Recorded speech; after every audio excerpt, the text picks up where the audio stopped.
سورة حامیم سجده یو سلیح نمبر سورت دا او دردش نمبر آیات دا اللہ تعالی دا خبر ذکر کی دلتا چې څوک د ډېر ښایسته په خبره کې د هغه چا نه چې د الله دین ته دعوت کوي د الله کتاب ته دعوت کوي د رسول الله صلی الله علیه وسلم حدیث دعوت کوي یعنی قرآن دعوت کوي او عمل کوي نیک صالح عمل کوي او وای دا چې زه مسلمان د مسلمانانو د ټولګې زه مؤمن مسلمان یم ډلهبازي او فرقواریت نه کوي دین ټوټه ټوټه نه کوي نو الله پاک فرمایي دا حواله په قرآن کې ذکر کړی ده چې دا ډېر ښایسته انسان ده چې د الله دین ته دا په وینا کې دی وینا الله ته ډېر خوښه دی انسان چې د الله دین ته دعوت کوي د الله کتاب دعوت کوي بار بار وخت او نیک عمل کوي او دا وایي چې زه د مسلمانانو ټولګې نه یم ځان یو عادي مسلمان ګڼي ډېر مبالغې نه کوي بس وایي مسلمان یم او د الله دین ته دعوت کوم نیک عمل کوي او زاده مسلمان یعنی فرقواریت نه کوي الله فرمایي په قرآن کې ومن احسن او څوک د ډېر ښایسته احسن اسم تفضیل لګوره ومن احسن او څوک د ډېر ښایسته قولا په وینا کې ډېر ښایسته قولا په وینا کې ممن دا هغه چا نه دعا چې دعوت کوي الله یا الله لرا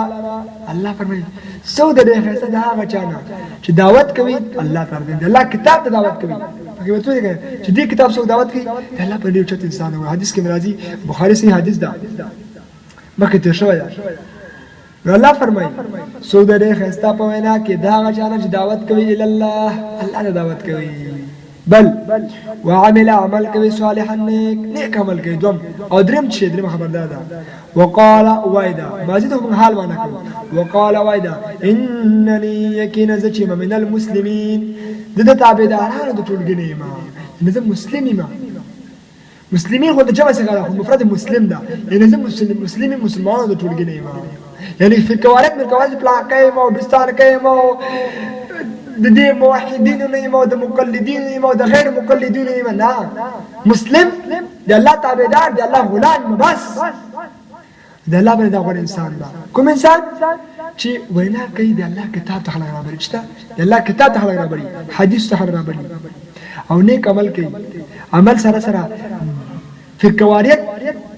دله پرستی نه کوي چې ولا زه په کوم مسلک او په کوم نه سره همدا حق ده بس باقي نو ټول باطل او ټول بيدینه او ټول گمراه همدا موحد یم موحدینو پلار هغه صاحب تزمار خان